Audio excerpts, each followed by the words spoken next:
when people think about cancer, unless they have had that experience of getting younger, they think about old people.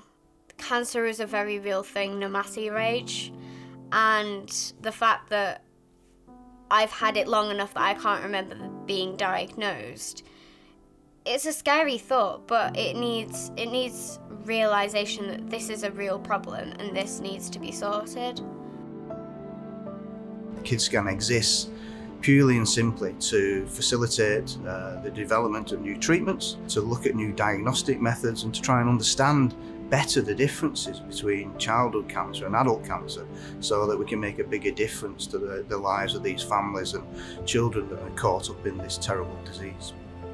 Basically, the kids have diluted or watered down versions of adult cancer drugs, usually a cocktail of them over many months and in fact sometimes years on and off of treatment.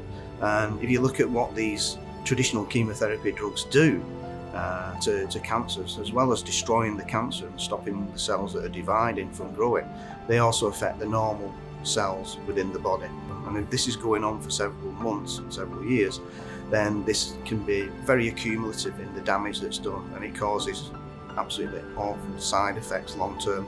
So the first chemotherapy I had was doxorubicin, and in America they call it the Red Devil.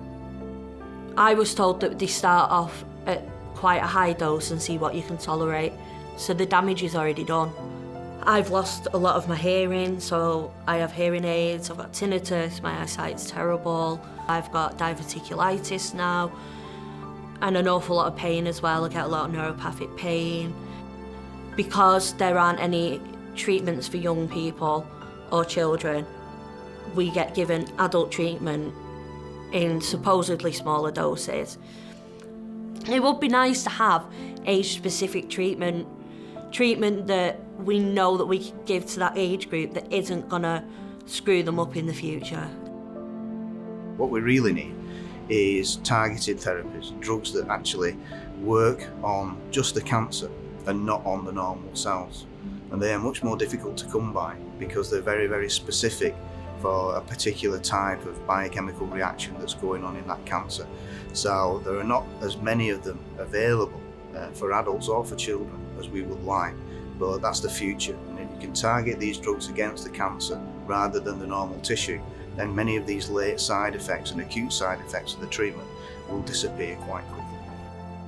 There's no other charity out there that are doing what they're doing. They're not just looking at cancer treatment, they are looking at cancer treatment and how it's going to affect that person physically, mentally, educationally, and it's so important that a charity like that keeps going and keeps getting the funds. I'm confident that in the next 20 years we will have much more precision or targeted therapies that will reduce the side effects of these treatments, improve the outcomes for patients, and allow these families to get through their journey in the best possible way.